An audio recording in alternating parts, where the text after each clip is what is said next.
Combien de secondes tu vas avoir? Ben, 10, c'est assez. Ah. Ah.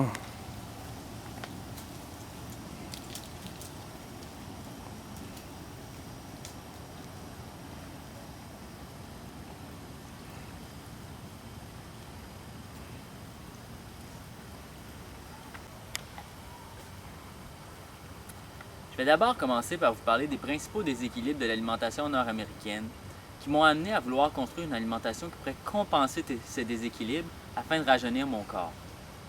J'ai pu déceler 10 principaux déséquilibres que j'ai compensés à l'aide de l'alimentation rajeunissante afin de restaurer l'harmonie dans mon organisme.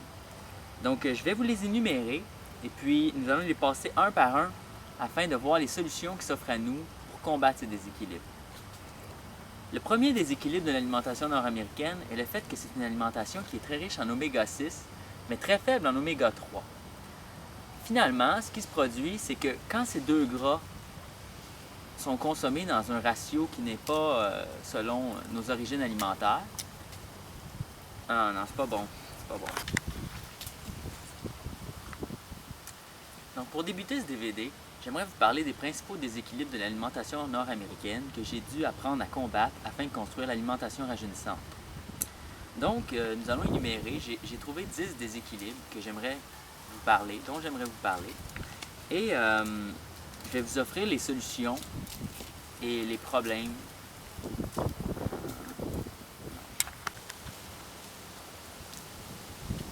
Donc, pour débuter ce DVD, j'aimerais vous parler des principaux déséquilibres de l'alimentation nord-américaine qui m'ont amené à découvrir l'alimentation rajeunissante.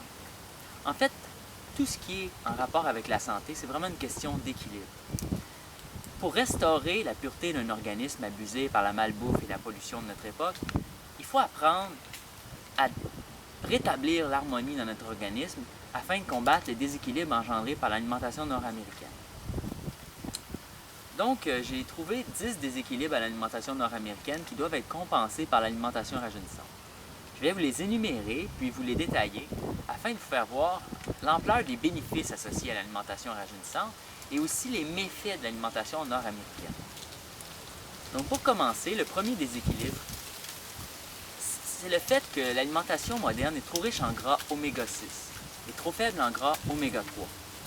Le rapport entre ces deux gras est très important pour déterminer la santé d'un individu et la santé du cerveau, l'organe le plus important du corps.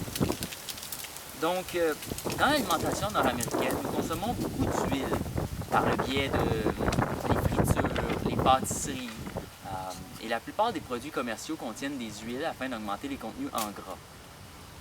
Nous consommons aussi beaucoup de margarine et de produits composés d'huile de soya, de tournesol et de maïs. Donc, ces trois huiles-là, c'est des huiles très riches en oméga 6, puis c'est les principales huiles utilisées dans beaucoup de produits comme les croustilles, les craquelins, les fritures, les margarines.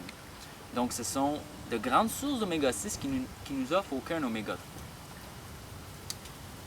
3. Donc, pour restaurer l'équilibre de cette surconsommation d'oméga 6, nous devons d'une part diminuer nos apports en oméga 6 et augmenter nos apports en oméga 3. Pour ce faire, il faut absolument apprendre à découvrir de nouveaux aliments. La plupart des gens savent que l'oméga 3 se retrouve dans le poisson. Par contre, ce que les gens oublient souvent comme détail, c'est qu'il faut manger du poisson sauvage. Si l'on ne mange pas le poisson sauvage et on mange les poissons de culture, les niveaux d'oméga 3 ne sont pas garantis. Parce qu'en fait, l'oméga 3 provient du plancton à la base de l'écosystème marin. Puis, puisque les poissons se mangent entre eux, les grandes espèces accumulent habituellement beaucoup d'oméga 3. Par contre, dans les poissons de culture, ils peuvent être nourris aux farines animales, ils peuvent être nourris au soja, ils peuvent être nourris aux crevettes, ils peuvent être nourris en fait de n'importe quoi, on n'a aucun contrôle. Et puis si leur alimentation n'est pas riche en oméga 3, c'est évident qu'il y a peu de chances que le poisson contienne une quantité appréciable d'oméga 3. Donc, il y a d'une part les poissons sauvages qui peuvent augmenter notre apport en oméga 3, mais il y a aussi plusieurs aliments que les gens ne consomment pas vraiment. Comme par exemple, il y aurait la graine de chanvre, c'est un indispensable qui contient beaucoup d'oméga 3. Il y aurait la graine de lin qui contient des oméga 3 aussi en grande quantité. Il y aurait la graine de la noix de Grenoble, la noix de macadam et quelques autres noix et graines contiennent des quantités appréciables d'oméga 3. Donc, c'est important d'intégrer ces nouvelles sources d'oméga 3 à notre alimentation et de graduellement, le plus rapidement possible, couper les oméga 6, ce qui aiderait à retrouver le ratio de nos origines alimentaires à l'époque paléolithique, où l'homme consommait environ 4 fois plus d'oméga 6 que d'oméga 3, tandis qu'aujourd'hui, il peut consommer 20, 40 fois plus d'oméga 6 que d'oméga 3, ce qui est dommageable pour la santé. Donc ça, c'était le premier déséquilibre. Le deuxième déséquilibre que j'ai pu déceler à force de lecture, c'est le fait que l'alimentation moderne est très riche en sel. Donc, on mange beaucoup de sel de par nos canages, de par nos aliments. Juste le simple pain contient beaucoup plus de sel que de potassium dans la majorité des cas. La plupart des produits que nous consommons contiennent du sel dissimulé, que ce soit les fromages, que ce soit la restauration, que ce soit les craquelins, que ce soit les pains, les marinades. À peu près, le sel se retrouve à peu près dans tout. Si vous prenez le temps de regarder les emballages et les informations nutritionnelles présentes sur vos aliments, vous vous rendrez compte que même vos céréales que vous mangez le matin contiennent probablement du sel ajouté. Donc le problème avec le sel, c'est qu'il fonctionne avec le potassium dans l'organisme. Et puis, plus nous consommons de sel, plus ça épuise les réserves en potassium de l'organisme. Et puis les premiers hommes, eux, consommaient 10 fois plus de potassium que de sodium. Donc environ un apport de 6 grammes par jour, 6 à 7 grammes par jour de potassium, jusqu'à 10 grammes, pour un apport de sodium de 600 mg. Donc environ 10 fois plus de potassium. Nous, de nos jours, nous sommes le seul mammifère sur Terre qui consomme plus de sodium que de potassium. Et évidemment, dans un organisme, le potassium doit se retrouver en beaucoup plus grande quantité. C'est ainsi que la nature est faite. Les aliments sont riches en potassium et faibles en sodium naturellement. Notre corps a été soumis à ces contraintes durant des milliers d'années. Ce n'est que récemment, avec l'industrialisation, que nous avons augmenté nos consommations de sodium à des niveaux absolument abusifs. Et nous savons que le sodium mène à l'hypertension artérielle et plusieurs maladies reliées à la santé coronarienne. Donc, pour compenser nos excès de sel passés, l'alimentation rajeunissante, évidemment, va valoriser les aliments entiers, parce que les aliments entiers ne contiendront pas de sel ajouté. En plus, la plupart des aliments entiers sont d'excellentes sources de potassium. On n'a qu'à penser aux noix, aux légumineuses, aux céréales entières, aux poissons sauvages, aux fruits et aux légumes. C'est tous d'excellentes sources de potassium qui réussiront à compenser les excès de sodium faits dans le passé. Arrête-les. Donc, le troisième déséquilibre de l'alimentation nord-américaine, c'est le fait que c'est une alimentation qui est très acide, donc riche en aliments acides et en acidifiants de toutes parts, et qui ne laisse aucune place aux aliments alcalins, donc aptes à combattre l'acidité. Si je fais un portrait rapide de l'alimentation nord-américaine, je vous dirais que 90% des produits consommés par les gens sont des produits acidifiants. Et puis, les quelques produits non acides qui sont consommés par les Nord-Américains sont tellement raffinés ou transformés qu'ils deviennent à leur tour acidifiants. Comme par exemple, de grands acidifiants qui sont largement consommés seraient les sauces tomates, les jus, les sucres, toutes sortes de sucres, les vinaigres, toutes les marinades, les produits laitiers, les produits de blé. Donc ça, c'est environ les plus grands acidifiants. Évidemment, il y aurait le café, le stress qui pourrait aussi rentrer dans l'acide, le manque de repos, la pollution aussi qui engendre de l'acide. Mais disons, au niveau alimentaire, on a vraiment beaucoup d'acidifiants qui constituent la base de nos menus. Donc les viandes rouges, les blés, les sucres, les marinades, les produits laitiers. Donc tout ça, c'est des produits acidifiants, puis ça constitue à peu près la base des menus des gens. Donc évidemment, une alimentation qui est trop acide engendre un déséquilibre dans l'organisme. L'organisme, lui, doit contrôler son acidité afin que le sang demeure toujours neutre. Le pH du sang doit demeurer neutre. Et c'est très, très strict. L'organisme n'a pas beaucoup de latitude. Donc, ce qui se produit souvent, c'est que quand on mange beaucoup acide, très acide, notre corps se doit de libérer nos réserves en minéraux alcalins. Donc, les réserves contenues dans les muscles et dans les os, en minéraux alcalins, qui sont le magnésium, le calcium, par exemple.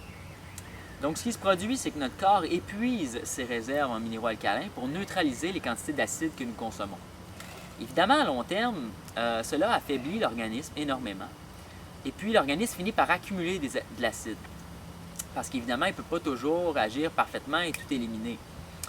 Donc, la suracidification de la population mène aux troubles nord-américains tels que l'arthrite, les rhumatismes, l'eczéma, le psoriasis, toutes les maladies aussi telles que l'ostéoporose par exemple. Évidemment, l'ostéoporose, c'est un affaiblissement de nos os. Donc, les os étant la principale réserve en magnésium, calcium du corps, c'est que le corps, finalement, a essayé de neutraliser l'acide. Il l'a neutralisé, il a trop puisé dans ses réserves, puis il les a affaiblis à un niveau où ils deviennent très fragiles. Donc, l'alimentation rajeunissante, pour compenser les déséquilibres d'acidité, va vraiment aller valoriser des nouveaux aliments antiacides. Et c'est une grande partie de l'alimentation rajeunissante. Ce sera indispensable d'ajouter des aliments antiacides à votre menu. Pour ce faire, vous devrez apprendre à découvrir de nouvelles céréales, telles que le millet, le teff, le sarrasin, qui était consommé par nos ancêtres, mais qui aujourd'hui est un petit peu plus oublié.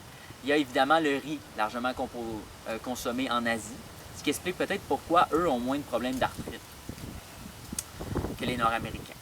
Donc, évidemment, on va avoir les céréales entières à étudier. On va avoir aussi d'autres sortes de grains, tels les noix et les graines. Par exemple, la graine de sésame, qui est l'aliment le plus riche en calcium qu'on peut se procurer.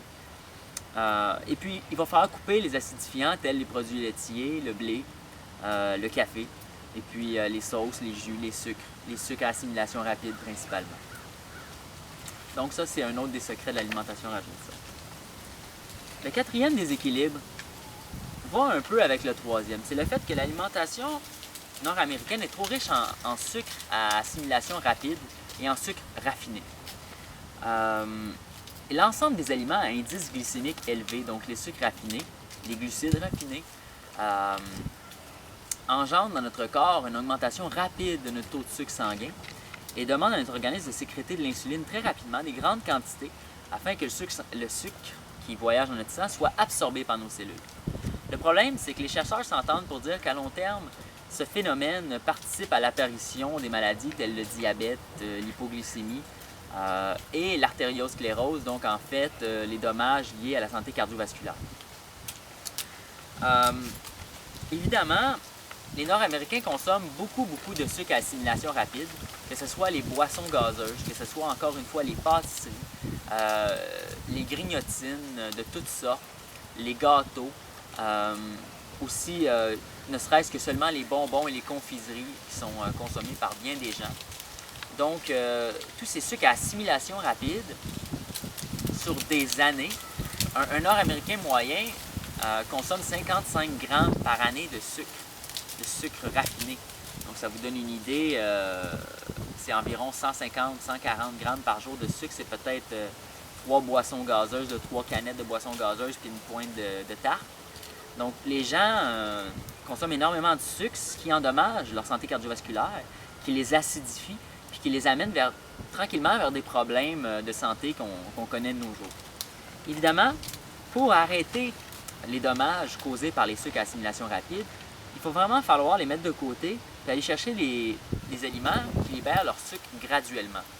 Donc, on parle d'aliments plus riches en protéines, d'aliments entiers riches en fibres alimentaires qui ralentissent la digestion et qui ralentissent la vitesse d'absorption des sucres dans le sang.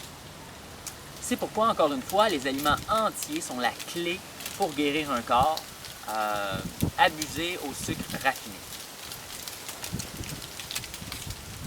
Bon, le cinquième déséquilibre de l'alimentation nord-américaine est le fait que c'est une alimentation qui est très riche en féculents. Et puis, les féculents en tant que tels, c'est quelque chose d'assez nouveau dans l'alimentation humaine. Aujourd'hui, l'apport quotidien en protéines, glucides et lipides s'est beaucoup transformé vis-à-vis les origines alimentaires de l'humanité. En fait, on peut facilement imaginer que l'époque où l'homme dépendait totalement de la nature, il consommait de grandes quantités de viande et poissons, ainsi que des noix, des racines, des feuillages et des fruits. Malheureusement, cette alimentation, qui était pour le moins parfaite, contenait beaucoup de protéines et beaucoup de gras essentiels tels l'oméga 3. Par exemple, la viande et les poissons sont riches en protéines. Le poisson est riche en oméga 3. Les noix sont fortement souvent riches en oméga 3.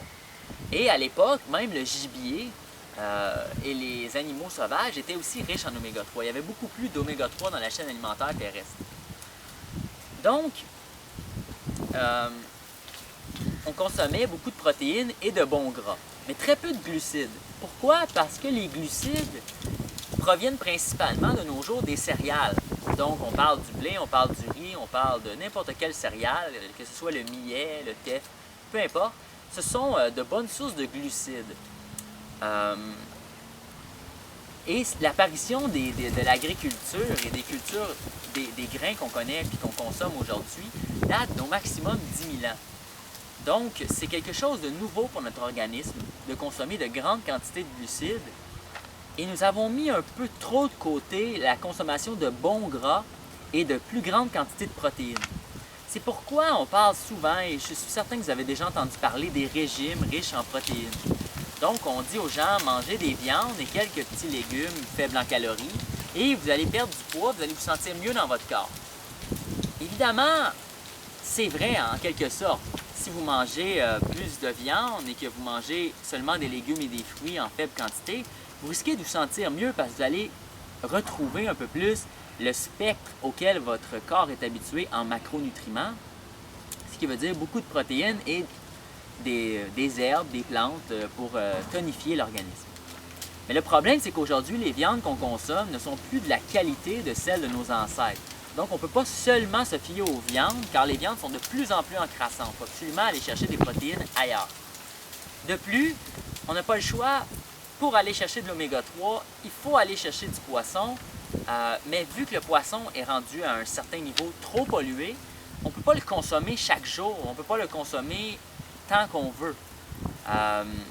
Donc, c'est évident qu'il faut aller chercher aussi de l'oméga 3 à travers les aliments végétaux, encore une fois, pour aller combler et se rapprocher du spectre alimentaire qui a donné naissance à l'évolution de l'homme jusqu'au stade où on a atteint aujourd'hui. Donc, c'est une autre chose sur laquelle l'alimentation rajeunissante focusera, c'est augmenter le niveau de protéines de nos menus et augmenter la quantité de gras de qualité, donc l'oméga 3, l'oméga 9, les monoinsaturés, afin d'atteindre une santé optimale et donner à notre corps ce à quoi il a été soumis durant des millions d'années. Le sixième déséquilibre de l'alimentation nord-américaine est le fait que c'est une alimentation qui est extrêmement faible en antioxydants. Si on regarde, comme je vous disais tantôt, ce que les gens consomment dans une journée nord-américaine, on parle de viande, on parle de produits laitiers et on parle de produits farineux la plupart du temps. Donc, les gens consomment une sandwich au jambon, ils mettent une tranche de fromage dedans, puis de temps en temps un peu de salade défraîchie. Malheureusement, le pain, la plupart du temps, qui est raffiné, ne contient plus d'antioxydants, ou presque, à cause qu'il a perdu son germe, c'est la partie la plus riche en antioxydants du grain. Il contient non plus de fibres alimentaires. La viande ne contient pas d'antioxydants. Le fromage et les produits laitiers ne contiennent pas d'antioxydants. Et c'est ce qui constitue l'apport en protéines et l'apport alimentaire de la plupart des gens. Donc, c'est pas parce qu'on prend une pomme le matin qu'on a donné à notre corps suffisamment d'antioxydants. Il ne faut pas oublier qu'on vit dans une réalité où il y a beaucoup de pollution qui nous entoure, le smog et tout ce qui est pollution des eaux, de la nourriture, l'agriculture, les nouvelles méthodes qui mettent beaucoup de produits chimiques. Donc, il y a toute cette réalité qui crée un stress oxydatif sur notre organisme, en plus du mode de vie extrêmement stressant et perturbé que l'on applique aujourd'hui, que l'on adopte aujourd'hui. Donc, il faut aller chercher des quantités monumentales d'antioxydants, car le but, encore une fois, c'est vraiment de rajeunir le corps et non seulement l'entretenir. Donc, pour ce faire, pour aller chercher vraiment les quantités d'antioxydants suffisantes, vous devez absolument transformer votre alimentation pour que chaque élément vous apporte de grandes quantités d'antioxydants. Donc, encore une fois, il faut aller vers les aliments entiers, mais aussi il faut rechercher à se créer des repas qui ne seraient constitués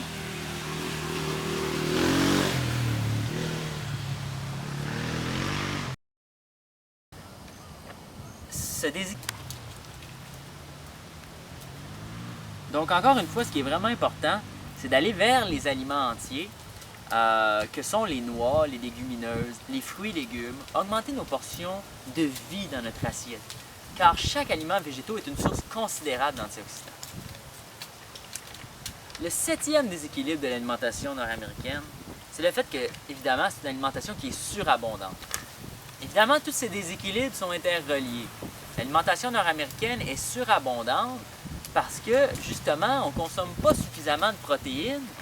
Nos portions de protéines sont trop faibles et nous devons consommer d'importantes quantités de glucides afin de combler nos besoins en protéines. Ce qui veut dire que une personne aura l'appétit comblé beaucoup moins rapidement si elle consomme, disons, un spaghetti que si elle consomme une céréale entière, telle que le seigle, par exemple, qui contient beaucoup de fibres, beaucoup de protéines et qui est entier, combiné à d'autres protéines qui vont vraiment aller compléter ça, comme par exemple les haricots ou les noix, par exemple, qui peuvent vraiment aller compléter les protéines.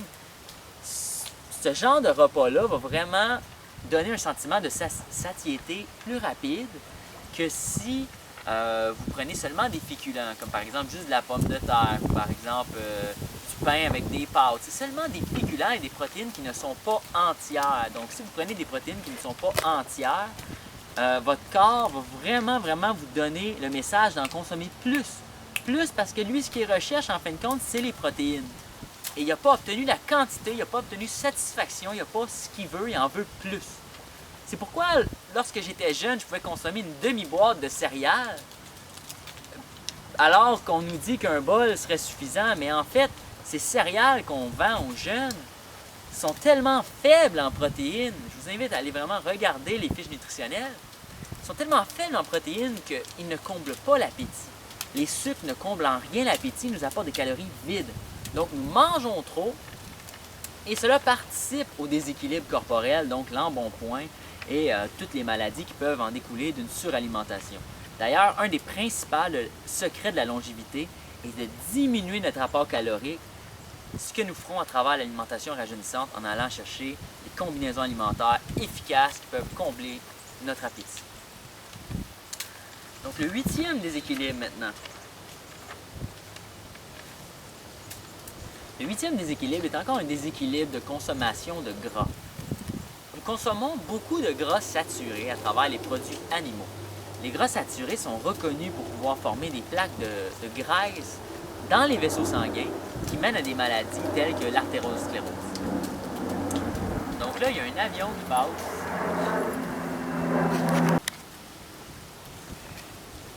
Donc, le 8e déséquilibre de l'alimentation rajeunissante. Parlons maintenant du 8e déséquilibre de l'alimentation rajeunissante. C'est le fait que l'alimentation moderne, qui dépend beaucoup des produits animaux, est très riche en gras saturés. Les gras saturés qui nous sont fournis principalement justement par les produits animaux, qui nous apportent, les produits animaux nous apportent à la fois du cholestérol. Donc, en surconsommant ce type de produits laitiers et viande, il se crée une surconsommation de gras saturés. Les gras saturés engendrent et font augmenter dans le fond les taux de triglycérides dans le sang et de mauvais cholestérol, ce qui par la suite mène souvent à des troubles d'artérosclérose. Donc ça risque, c'est pas certain, ça dépend des métabolismes, mais ça risque vraiment d'aller créer des plaques dans vos artères. Et ces plaques-là, par la suite, vous mèneront à des maladies coronariennes et peut-être à long terme vers des crises cardiaques ou des ACV qui sont des maladies ou des problèmes vraiment graves de santé. Donc évidemment, l'alimentation rajeunissante, pour compenser la surconsommation de gras saturés, mais aussi la consommation de gras trans, donc le gras produit par l'homme, hydrogéné artificiellement, et voilà.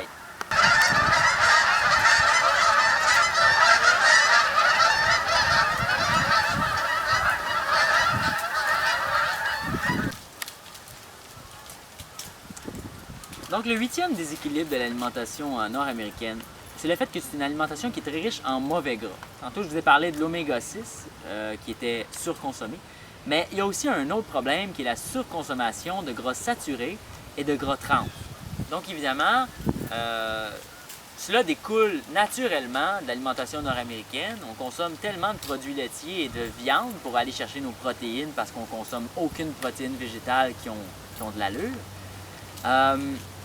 Ça fait que le problème est colossal parce que les produits animaux nous apportent souvent des gras saturés et du cholestérol.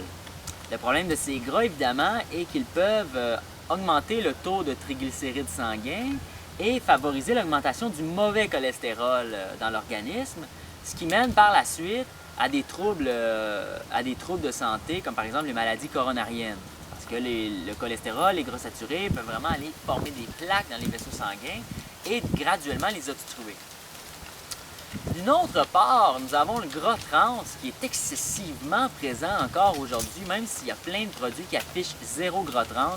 Moi, je vous assure qu'il ne faut pas se fier aux compagnies à l'aveuglette. Un zéro gras trans, ça ne veut absolument rien dire de nos jours. Il y a même des législations, comme au Canada, une législation qui permet aux industries de mettre la mention zéro gras trans, même si leur produit contient 0,2 g de gras trans par portion. Et encore là, évidemment, il y a une latitude. Je ne crois pas qu'un produit qui contiendrait 0,4 g de gras trans par portion ferait la une de tous les journaux demain matin, là. Donc, les compagnies, évidemment, se jouent un peu de nous et nous affirment qu'il n'y a plus de gras trans, mais en fait, c'est totalement faux. Il y a encore beaucoup de gras trans dans l'alimentation nord-américaine et le gras trans peut se créer lors de friture. Donc, ce qui est frit, là, même chez McDonald's ou chez n'importe quel restaurant, ils nous disent on n'utilise plus d'huile hydrogénée. Mais ce qui se produit, c'est que si leur huile qu'ils utilisent pour la friture augmente en haut de 375 degrés Fahrenheit, il y a des gras trans automatiquement qui se produisent parce que l'huile est hydrogénée par l'action de la chaleur et donc elle se transforme en gras trans en partie. Donc c'est faux de dire qu'il n'y a plus de gras trans. Les gras trans sont présents et sont extrêmement nocifs pour la santé. C'est un des pires tueurs cardiovasculaires qui existent. Donc vous devez absolument les mettre de côté. Mais là, ce qui se passe, c'est qu'évidemment, nous, notre objectif avec l'alimentation rajeunissante, c'est d'aller compenser notre consommation passée de gras trans et de gras saturés qui ont formé des plaques dans nos artères, qui ont détruit notre santé cardiovasculaire, et vraiment aller déloger ces gras-là. Puis pour ce faire, c'est vraiment la vitamine E, le secret par excellence de l'alimentation rajeunissante. Mais là, je parle de vitamine E naturelle, issue d'aliments végétaux, comme par exemple les jaunes d'œufs, contiennent une certaine quantité de vitamine E, mais oubliez ça, c'est pas rajeunissant, pas du tout. Il faut absolument se diriger vers les huiles de grains riches en vitamine E, donc s'assurer de consommer les aliments entiers pour qu'il y ait le germe, qui contient souvent la grande quantité de vitamine E, comme par exemple le germe de riz contient beaucoup de vitamine E, le germe de seigle, le germe de blé, même si je ne recommande pas le blé. C'est quand même des aliments qui sont, ou des parties d'aliments qui sont très riches en vitamine E, permettent de rajeunir le corps. Aussi, il ne faut pas oublier les noix, qui sont la principale source de vitamine E connue du grand public, et consommée. Donc, il faut aller consommer des noix qui sont crues, évidemment, et avec les techniques que je vais vous présenter, évidemment, qui vont pouvoir aller régénérer les capacités purificatoires et la richesse en vitamine E des noix défraîchies qu'on nous vend sur le marché. Donc ça, c'est vraiment une partie importante de l'alimentation rajeunissante, axée sur les aliments riches en vitamine E, et riche en oméga 3, deux éléments indispensables pour déloger les plaques graisseuses acquises au fil des années par une consommation excessive de gras saturés, cholestérol et gras trans. Donc, le 9e déséquilibre de l'alimentation nord-américaine, c'est le fait, évidemment, qu'on dépend des produits animaux. Plus on dépend des produits animaux, plus on absorbe les toxines produites par les élevages modernes. Je m'explique un peu, je ne veux pas approfondir trop là-dessus parce que ça serait assez long, mais par exemple, de nos jours, dans notre époque de surconsommation et de productivité poussée à l'extrême, évidemment, les conditions d'élevage en payent le prix. Donc, ce qui se produit souvent, comme par exemple les méga-porcheries ou ne serait-ce que les élevages bovins ou les élevages de poulets ou de n'importe quoi finalement, c'est que vu que l'argent est très important pour le cultivateur ou le producteur, il doit absolument faire de l'argent et c'est son désir premier comme à peu près n'importe qui dans cette société, il va vraiment pousser au maximum sa capacité de production. Mais le problème, c'est que si tu pousses ta capacité de production au maximum, donc disons que tu as 10 000 pieds carrés réservés à ton élevage de poulets, Mais si tu mets 100 poulets, c'est pas si mal. Les 100 poulets, ils vont avoir de l'espace pour se promener, ils ne feront pas trop d'excréments, ça va être assez simple à nettoyer. Mais le problème, c'est que c'est pas ça qui se passe, c'est qu'ils mettent 10 000 poulets dans 10 000 pieds carrés, ou approximativement, peu importe les quantités exactes. Mais ce qui se passe, c'est qu'ils mettent trop d'animaux, les animaux produisent trop d'excréments trop rapidement, donc ça se salit extrêmement rapidement. Et on sait que les excréments, c'est malsain. Ça laisse émettre des gaz tels le méthane. Les urines contiennent souvent de l'ammoniac. Donc, ces odeurs-là, toxiques, se retrouvent dans l'environnement de vie des animaux, sans parler des toxines qui proviennent des vaccinations, des médicamentations qu'on donne aux animaux, qui proviennent de l'alimentation qui n'est pas suffisamment diversifiée, ou qui n'est pas suffisamment fraîche et de qualité. Donc, il y a énormément de toxines dans le milieu de vie de nos animaux d'élevage, ce qui engendre une grande quantité de toxines dans leur chair, dans leurs produits, dans leurs sous-produits comme les œufs ou les produits laitiers. Et puisque nous dépendons énormément des protéines animales, on absorbe de grandes quantités de ces toxines, ce qui s'accumule dans l'organisme et favorise la maladie. Donc, l'alimentation rajeunissante va mettre de côté les produits animaux. Comme vous allez voir, ce n'est même pas indispensable. Par contre, ils sont accessibles dans l'alimentation rajeunissante. Vous pouvez, si vous voulez, consommer des viandes. Je vais vous en présenter quelques-unes. Mais ce ne sont pas des indispensables à l'alimentation rajeunissante. Vraiment, on va focusser sur trouver nos protéines dans le monde végétal avec une grande variété afin d'avoir des choix. Puis le 10e déséquilibre, qui est un déséquilibre très important, le 10e mais non le moindre, c'est le fait que l'alimentation nord-américaine abuse du blé. Et ça, c'est extrêmement grave pour la santé publique. Les gens consomment du blé 1, 2, 3 fois par jour, souvent 3 fois par jour, tout au long de leur vie. Et le plus aberrant dans tout ça, c'est que lorsque je parle aux gens et je leur demande « Est-ce que vous avez de la diversité alimentaire dans votre alimentation? » Ils me répondent tous « Oui, j'en ai. » Ensuite, je leur demande de marquer sur un bout de papier ce qu'ils ont mangé au cours de la journée ou de la semaine. Et rapidement, on peut constater que les gens, le matin, ils vont consommer un produit fait à base de blé. Donc, un muffin, un bagel, une rôtie, une crêpe, une gaufre. On peut avoir, un pain pita. Il y a plein de choses, là, un beignet, des céréales pour déjeuner. Donc, les gens consomment énormément de blé au déjeuner. Ensuite de ça, arrive le midi. Le midi, encore une fois, plusieurs aliments construits de blé, donc les sandwichs, les sous-marins, les pâtes. Souvent, il peut y avoir des pâtes. Des gens mangent les pâtes le midi. Encore une fois, des pains, des craquelins, des fois des granolas, des céréales. Donc, encore une fois, une grande source de blé ou de céréales riches en gluten, parce qu'en fait, c'est le gluten qu'il faut essayer de limiter, là. Le blé est principalement composé de gluten, donc évidemment, en le surconsommant, on étouffe un peu notre organisme au gluten. Puis le soir, les gens, ils redoublent d'ardeur avec leur consommation de blé, donc ils vont vraiment aller consommer des pâtes, des lasagnes, des spaghettis, et l'ensemble des aliments là, contiennent... L'ensemble des repas, finalement, sont souvent constitués d'une partie importante de blé. Je vous invite à faire vos petites recherches là-dessus, juste remettre en question, réfléchir un peu à vos habitudes alimentaires. Vous allez vous rendre compte que le blé est omniprésent. Mais le problème est toujours le même, c'est que pour conserver la pureté d'un organisme, il faut absolument avoir une grande diversité alimentaire et éviter de surconsommer un type d'aliment. Donc, je vous apprends aujourd'hui que vous avez surconsommé du blé toute votre vie. Si vous voulez réussir à purifier votre organisme de cette accumulation de blé, il sera vraiment important de couper les céréales qui sont riches en gluten.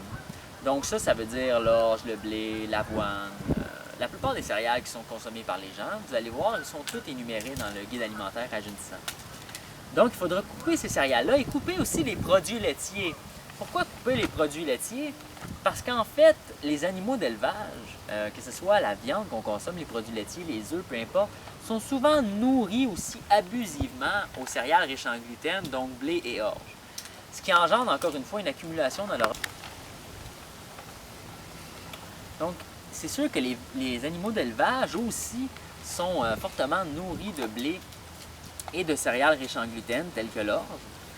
Ce qui fait que les produits laitiers contiennent une empreinte issue de l'animal, une empreinte de blé issue de l'animal qui a été, dans le fond, gavé aux céréales riches en gluten. Donc, dans l'alimentation rajeunissante, vous verrez que les céréales riches en gluten sont très peu valorisées et que nous allons vraiment aller chercher les grains qui ne contiennent pas de gluten, des grains nouveaux qui nous offrent à la fois d'autres propriétés rajeunissantes. Donc, j'ai fait le tour des 10 déséquilibres principaux. S'il y en a d'autres, c'est évident. J'aurais pu vous parler de la richesse en fibres de l'alimentation rajeunissante comparativement à la faiblesse en fibres de l'alimentation nord-américaine, ou bien la richesse en zinc, ou bien la richesse en différents oligo-éléments, donc des minéraux tels que l'iode ou bien le sélénium, qui sont finalement un paquet de secrets qui proviennent d'une alimentation équilibrée construite sur des aliments entiers. Mais disons qu'avec ces 10 déséquilibres, vous avez une bonne idée des bienfaits que vous irez chercher à travers l'alimentation rajeunissante et aussi des méfaits que vous cause l'alimentation nord-américaine. Donc, il est maintenant temps d'étudier le guide alimentaire rajeunissant et j'espère que vous apprécierez la découverte de cet univers alimentaire merveilleux que la Terre a à nous offrir.